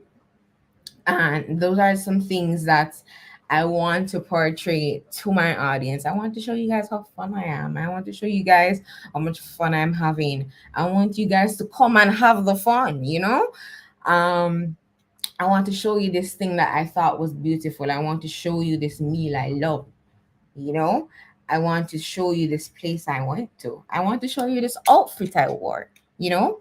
So you definitely have to know who you are at your core. And that definitely does take some self-searching, because even myself, like, it's a constant evolution. Even if you go through my page right now, you'll see the evolution of who I am or where that started, you know, and how often my look changes. When I tell you I'm super eclectic, I mean, I look like this week, I have brown hair this week, I'll probably have straight hair next week. I'm like that, you know? Or I got a tattoo this week, I'll probably get the next one next week, you know? or or remove one, So I try to portray those things because my audience is typically younger. We are young people. We are creatives. We're fashion girls. We're dollies. We are fun. We're educated. We're career driven. We're on our Zoom. You know, yeah. So that's who I am. And I want you guys to see who I am. I want you to see my values. I want you to be inspired by my values. I want to help you to achieve your goals. So my strategy is giving all those things to you. So approaching your visual identity strategically ensures that it aligns with your brand values and resonates with your target audience. As I mentioned before, like the way I communicate with my target audience is definitely how I would talk to my girlfriends. But I can definitely switch it up for when it's a more corporate setting or when it's Twitter or when we're speaking. It just depends. But yes, um, approaching it strategically ensures that it aligns with your brand's values and resonates with your target audience. Consider the emotions and associations you want to invoke in your audience. Research your competitors and target demographic, the visual preferences and trends within your industry. So, especially if you have a brand and you're trying to be an influencer, staying relevant is important. I'm not telling you to go run back on nobody and follow nobody, because that's not what we're doing.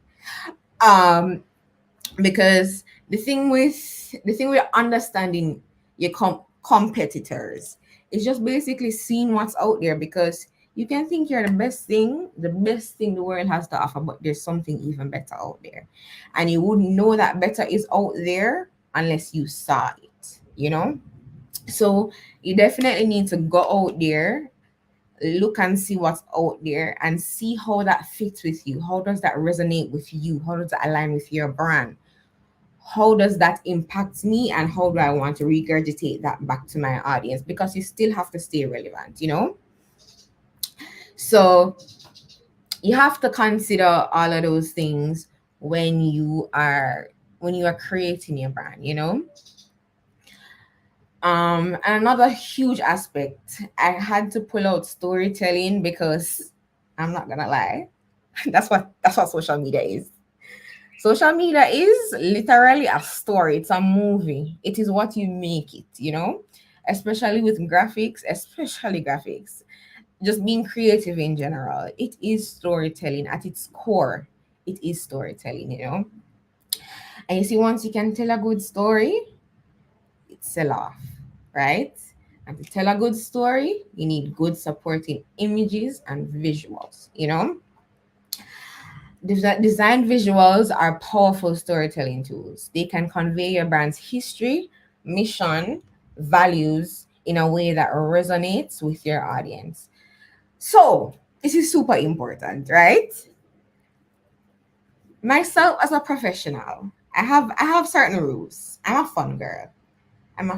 If you know me, you know I'm a fun girl. I I will go to a party on Saturday night and be in church on Sunday morning. Right? I'm not saying I'm doing anything inappropriate, but I'm saying you would never see me shaking my ass on the internet, because I am a professional to a point.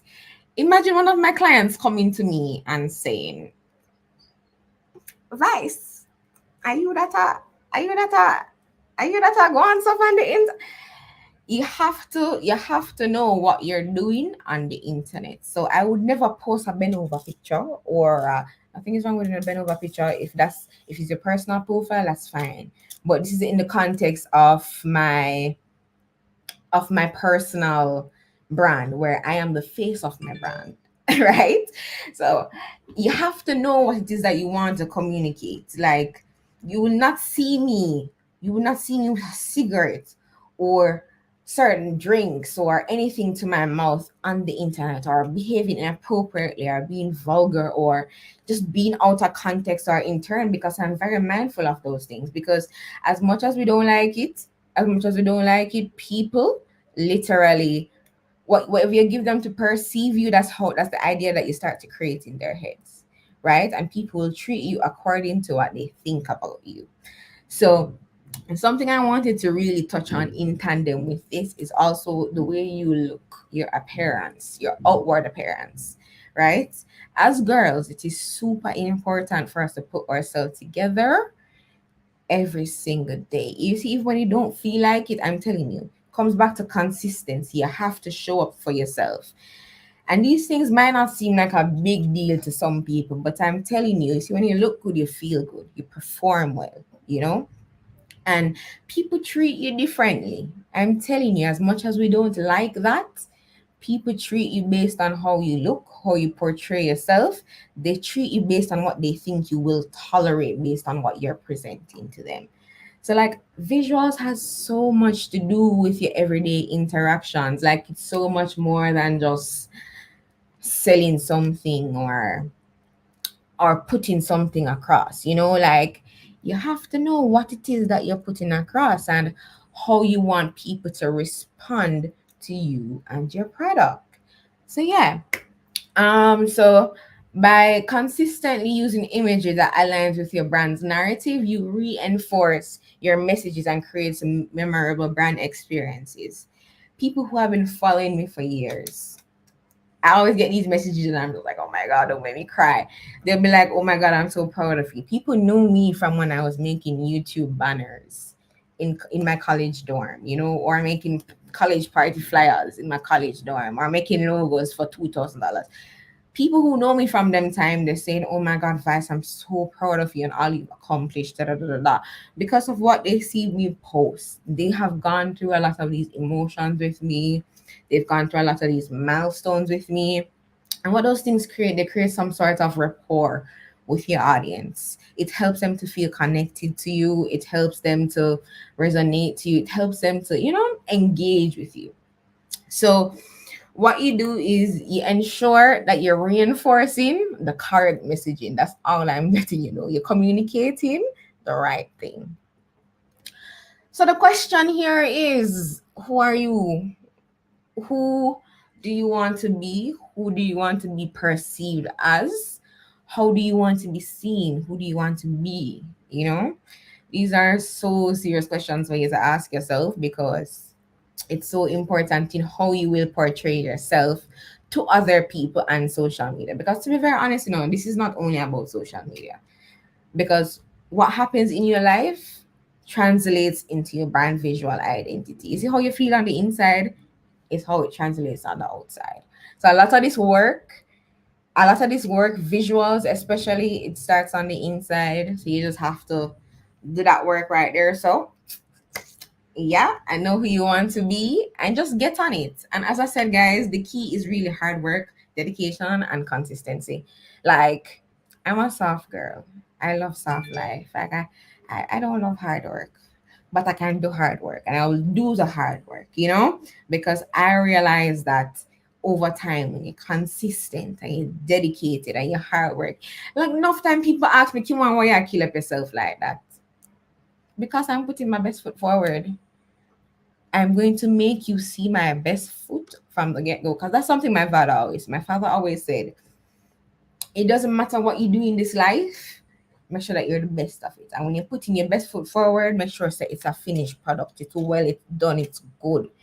And you see, even if it's not good when you put it out there, it's a learning opportunity. You come again, you refine, you redo it, you rediscover, you re-evolve, and you just come again and do it again. And I also heard Dania mention something like, don't watch numbers. But not watching numbers is super important, because I post a lot of things and like it doesn't get a lot of engagement, but it reaches who it should reach, you know? And that is something very important to note. Do not watch the numbers. Like quantity is now not always better than quality, you know? So yeah, who are you? Oh, and that's the end of my presentation. Oh, woo! Actually, there's nobody to clap me. Thanks, Ishwa. But yeah, that's my presentation, guys. If you have any questions, now is the time to shoot them. We can talk. We can have a little girl chat. You can ask me any questions you'd like to ask me. And listen, You see, after that, no, me not feel like me supposed to be on the same screen with you because I'm just like, okay, Chantal, how do you really want to show up? Like, we don't have it all together, Kim. But the truth is, this was such a beautiful presentation. Yeah, man. You see the claps them in the comments. Yeah, guys, she deserves it. And it's just so amazing to see things from different perspectives. And you never understand what people are doing until you see like a grand finale. I mean, no, you see that, yeah, man, she was the face behind the whole Sumfest digitals, and you saw, if you know about Jamaica Rum Festival, you see that you see it all, and in the work you see that this person is passionate about what it is that they're doing. They're not just doing it for fun, they're doing it because, oh, this is what they like. They want to make sure that the work is just, profound, and you can connect her to this beautiful display and array of colors, and it's just showing who she is. Come on, big up yourself. Big up yourself on behalf of the Woman Up team. Big up yourself. You're going with yourself in a girly. Jeez, I wonder if you have like consultation sessions. I mean, like, how much would that be?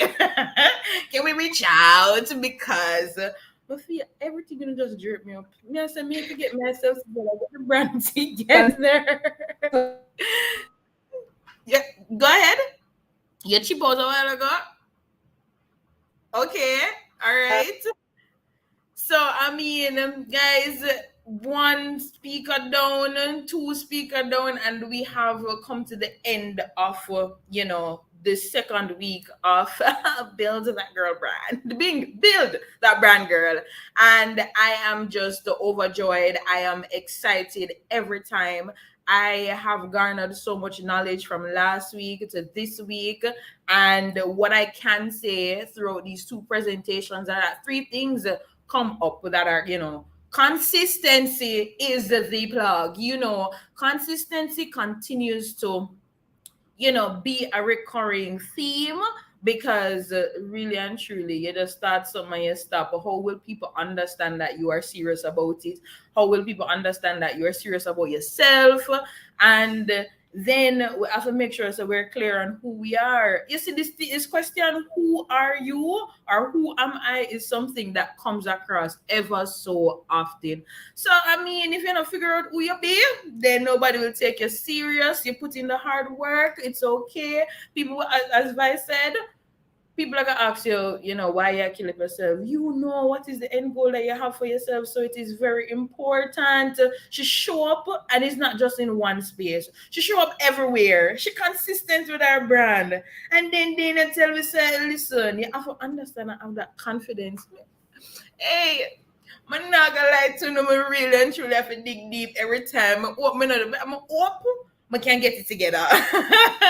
But guys, if you have any questions, which this is the last chance for you to ask face to face, Vice, any questions, just put it right here in the chat. It will pop up on the screen if you have any questions. And if you don't have any right now, think about it, and you can send it to us in send it to us in our IG DM. You can send it to her as well. She not gonna say no.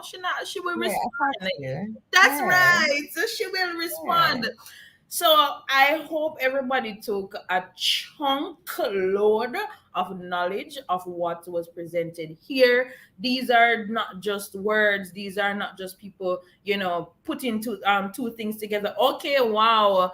Cordia shut me up. How can I download the PowerPoint, Vice? You can use the link. If anything, I'll share the link with you guys again. Mm-hmm. So you guys can just copy it directly from the link. If not, the QR code. I'll share it in the comments right now. Okay, so you can just download it straight from there. See there, you have it. So guys, just remember that these are tools that can help you. Everybody have different, different formulas, different ways of operating, but these tools are very, very, very important to help you, step up and just show up in the spaces that you want to be considered as, oh, you're welcome, to be considered as a serious individual. See there? Yeah.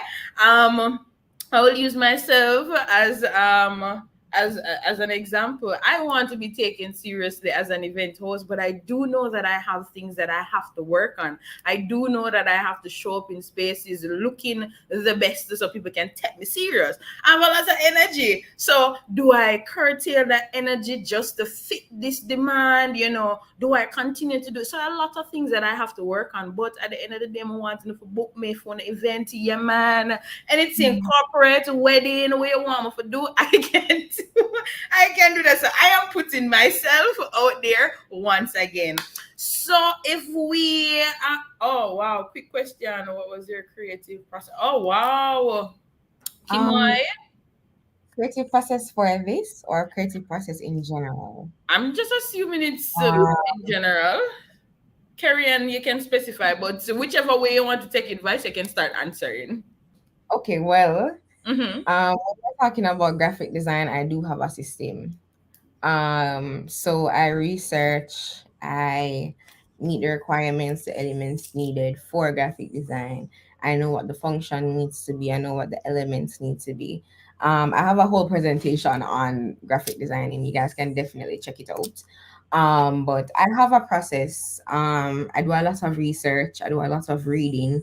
I stay on top of trends because again, you will not know unless you see. So you have to stay on top of trends, stay on top of information, and something important to know is to apply knowledge.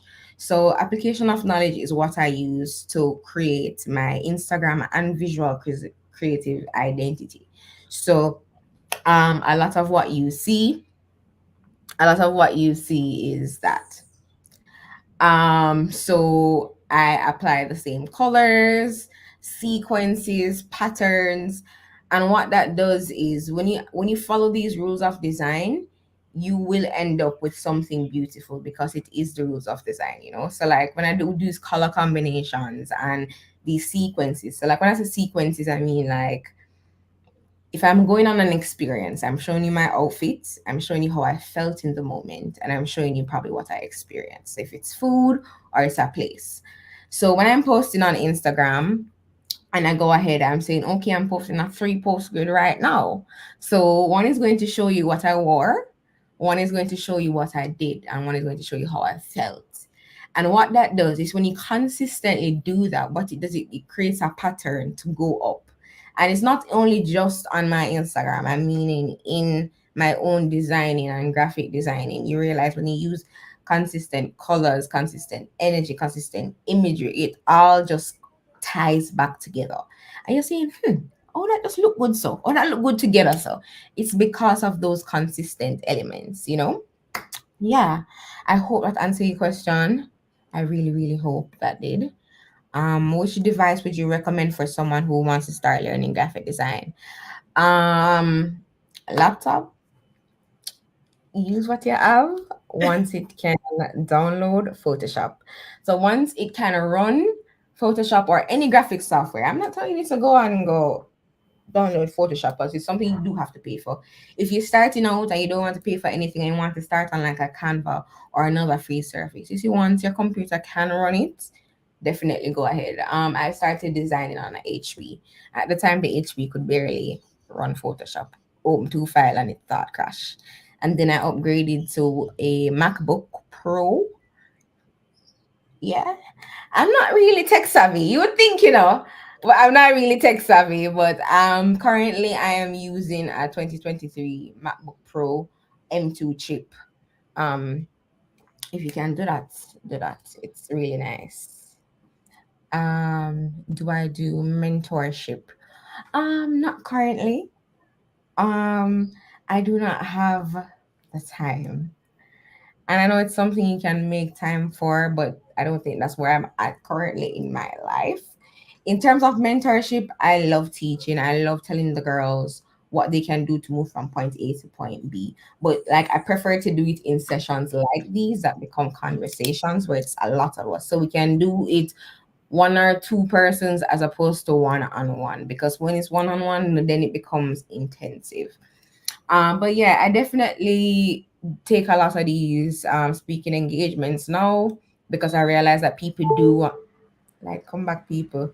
I realize that people do want to speak and have questions to ask me. So definitely just look around or look out for any more of these that may arise. And if you have one question to ask me, please do not hesitate. Have you ever felt like, sister, this morning 4:30 a.m. when I had to make this presentation, I felt like giving up. But I showed up. I showed up and I gave this presentation because when I tell you it was a hectic week, I think what you have to know is what your goals are. I have very specific goals right now that I am trying to reach. So I know that if I show up and give you guys this today, this can lead to a next opportunity. That's how I'm thinking about this. So I'm saying, okay, maybe this is a platform with 900 people, maybe 10 people show up. I'm not going to come and do that. No. You see, those 10 people might know 10 other people, and that's just how I have been approaching a lot of the opportunities that I get. You have to know your goal in mind and what you want to achieve through these things. So showing up was super important for me because when I tell you this week was hectic, I mean it was hectic. I am currently working on Jamaica Food and Drink Festival, and it was their launch this week, and I had to do that, and then I had a lot of work things, and then I was launching another something. Guys, it was a lot. Like I didn't leave work until like 8-9 o'clock yesterday doing working on a magazine. And I wake up 4:30 this morning and made this entire presentation for you guys. Even when me in the bathroom, when I see me I read and I make sure I say everything good. Showing up is super important. And that's why I had to reinforce it so many times because it's a lesson that I am learning right now in my life. Like I'm not saying I've always been a consistent person. But I think the lesson in my life right now is consistency and discipline. So yes, I have felt like giving up. Anybody who knows me know that when I am ready to give up and I say that I'm giving up, it is hard to change my mind. But as I said, it has to be something that you really want inside of you. I have goals. So yeah. Thank you. Thank you. Tyler said the sister was personal. Yes, I showed up. Like the sister come from down here 2 points and it come all the way up here, man. I just think it's crazy that she did ask that question when I know that I was struggling, and like I had to make it a point that I showed up today for you guys. Exactly. Because there are people message me and say, "Oh my God, I've been waiting to do this. I've been wanting to do it from AC Hotel." Imagine if I canceled this morning. What would I tell Brianna? True. True. So things like that, So yeah, and I'm telling you, see, even if I don't feel this today or tomorrow, probably all next year somebody will remember this. Somebody remember this conversation and it moves somebody, True.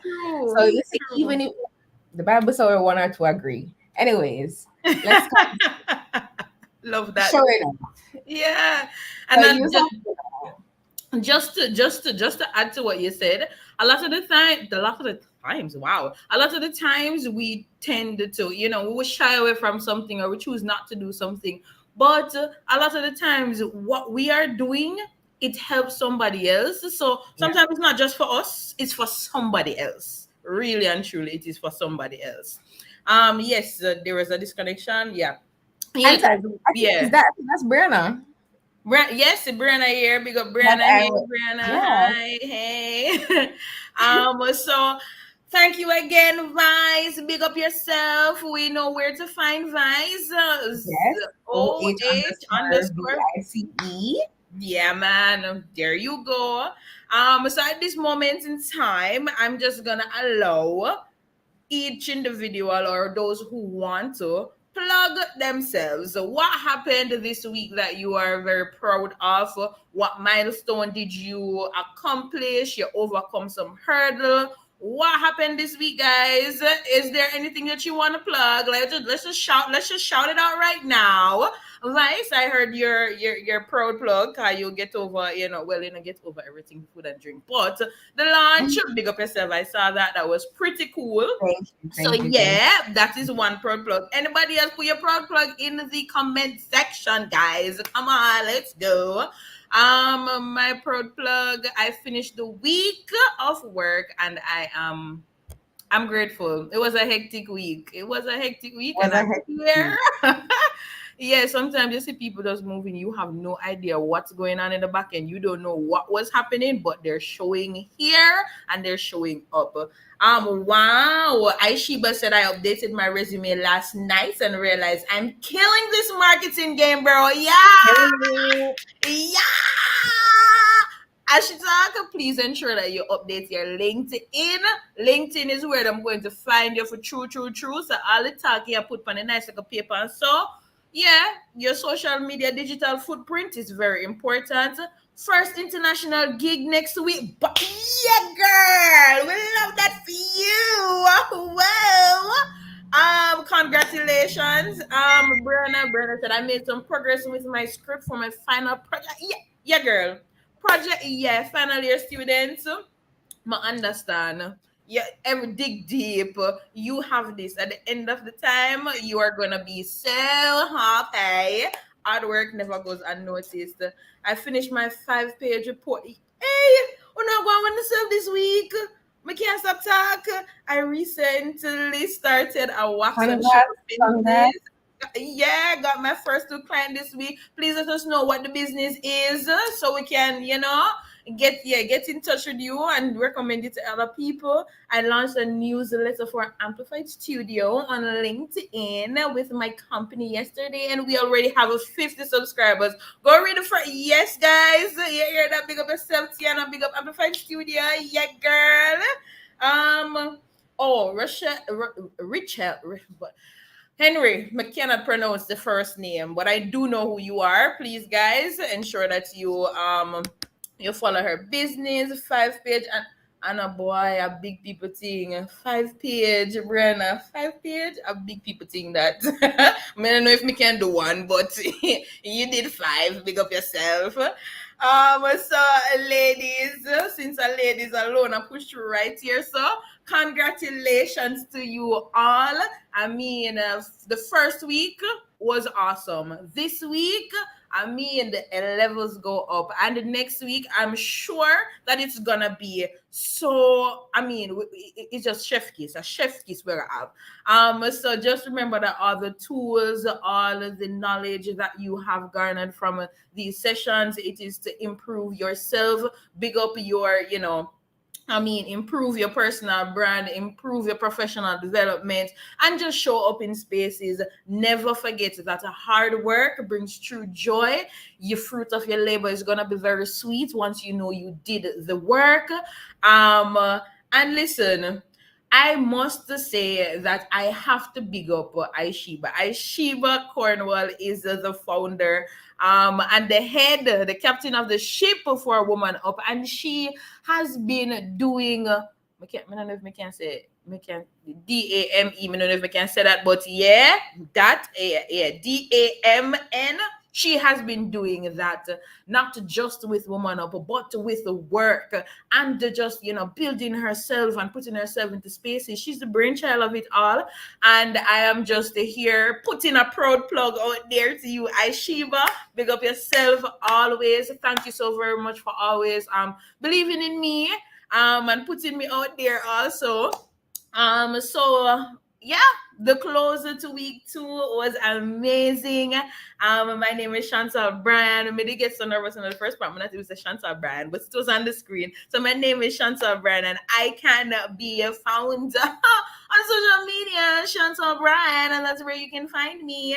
I can host an event or 2. Yeah, put me out there. And of course, Woman Up JA, you can find us everywhere. Remember, if you took any stories, if you took any you want to post anywhere as it relates to content that happened for build that brand, girl. Please ensure that you tag Woman Up. We really appreciate it. We want to share the stories. We want people to know what's going on, and you will receive all of the information, the presentations, via email, as well as please ensure that you fill out any evaluation documents that we have sent to you. So big up yourself, guys. Bye. That was my time.